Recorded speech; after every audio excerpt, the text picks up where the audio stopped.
शादी के 3 साल हुए थे और एक दिन बैठे बैठे पत्नी के मन में ख्याल आया कि क्या होगा अगर मैं अपने पति को छोड़कर चली जाऊं।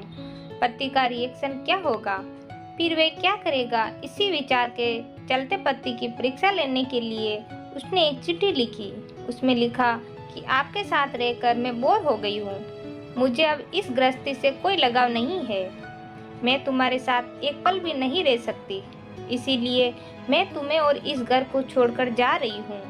उसने वो चिट्ठी टेबल पर रखी और खुद बेड के नीचे जाकर छुप गई। थोड़ी देर बाद पति ऑफिस से घर लौट आया।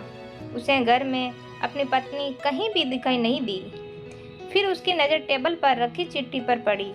चिट्ठी उठाकर उसने पढ़ी। थोड़ी देर तक वह बिल्कुल शांत रहा और कुछ नहीं बोला। फिर उसने उसी चिट्ठी में पीछे कुछ लिखा और अपने मोबाइल में गाने बजाकर जोर जोर से नाचने लगा। फिर उसने अपने कपड़े बदले और अपनी एक दोस्त को फ़ोन लगाया और कहने लगा कि मैं आज आज़ाद हो गया हूँ। मेरी बीवी को आखिरकार ये एहसास हो गया कि वह मेरे काबिल नहीं है, इसीलिए वह खुद ही मुझे छोड़कर हमेशा के लिए चली गई और मैं अब आज़ाद हो गया हूँ। तुमसे अभी सामने वाले बगीचे में मिलना चाहता हूँ, फटाफट वहाँ आकर मुझे मिलो। ऐसा कहकर पति घर के बाहर निकल गया।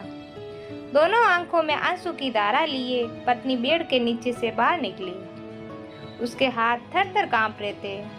कांपते हाथों से उसने टेबल पर रखी वो चिट्ठी उठाई और पढ़ी, जिसमें पति ने लिखा था कि अरे पगली, तुम्हें तो ठीक से छुपना ही भी नहीं आता। बेड के नीचे से तुम्हारे पैर दिख रहे हैं। तुम जल्दी से गर्मा गर्म चाय बनाओ, मैं सामने वाले दुकान से बिस्किट लेकर आता हूँ। मेरे जीवन में खुशी तुम्हारे आने से है। आधी खुशी तुम्हें सताने में और आधी तुम्हें मनाने में। आखिरकार लास्ट में तो हम दोनों ही साथ रहेंगे ना। कभी हम झगड़े, एक दूसरे की टांग खींचे, एक दूसरे को भला कहे, फिर भी एक दूसरे पर दादागिरी करने के लिए लास्ट में तो हम दोनों ही रहेंगे ना। जो बोलना है बोलो, जो करना है करो। जब चश्मे गुम जाएंगे तब एक दूसरे के चश्मे ढूंढने के लिए लास्ट में तो हम दोनों ही रहेंगे ना। कभी मैं रूठूं तो तुम मुझे मनाना, कभी तुम रूठो तो मैं तुझे मना लूँगा। एक दूसरे को लाड लड़ाने के लिए आखिरकार में तो हम दोनों ही होंगे ना। जब नज़र कमज़ोर हो जाएगी, सुनाई भी कम देगा, तब एक दूसरे को ढूंढने के लिए हम दोनों ही होंगे ना। जब घुटनों में दर्द बढ़ जाएगा, कहीं आना जाना भी बंद हो जाएगा, तब एक दूसरे के नाखून काटने के लिए तो हम दोनों ही होंगे ना। मेरी रिपोर्ट तो बिल्कुल क्लियर है। आई एम ऑल राइट बोलकर एक दूसरे को चिढ़ाने के लिए आखिरकार तो हम दोनों ही होंगे ना। जब हम दोनों का साथ छूटेगा, अंतिम विदाई होगी, तब एक दूसरे को माफ़ करने के लिए आखिरकार हम दोनों ही होंगे ना। आखिर में सिर्फ हम और सिर्फ हम दोनों ही होंगे ना।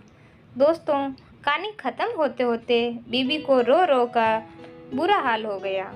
उसे पता चला गया कि उसका पति उसे कितना ज़्यादा प्यार करता है। आप भी सच सच बताना, क्या इस कहानी को सुनते सुनते अपने हमसफ़र को याद करते हुए आपकी आंखों में भी पानी आया या नहीं? कमेंट बॉक्स में लिखकर ज़रूर बताना। दोस्तों, ये कहानी सुनने के लिए बहुत बहुत धन्यवाद।